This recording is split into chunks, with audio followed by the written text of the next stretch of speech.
Welcome to our channel. Today we how to install TinyPNG for image compression SEO, beginner guide step by step clearly.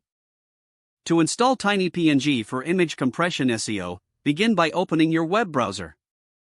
In the search bar, type TinyPNG and press enter. Click on the official TinyPNG website link from the search results.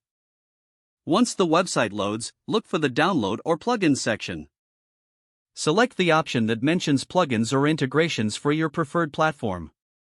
If you are using WordPress, choose the TinyPNG plugin for WordPress.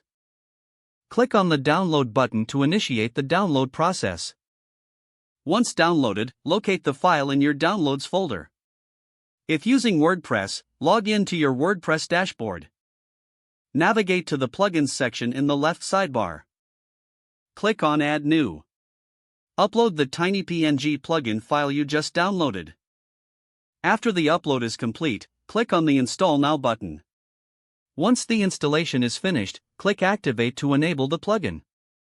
If you're not using WordPress, explore the options for browser extensions or API keys.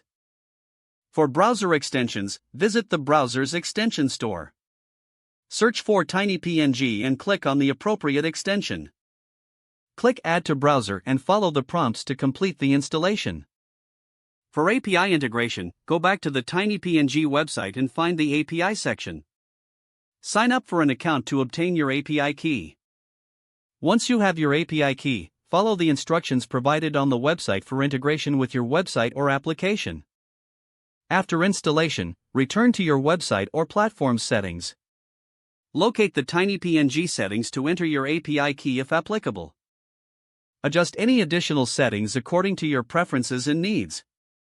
Now, you're ready to start compressing images to optimize your website for SEO.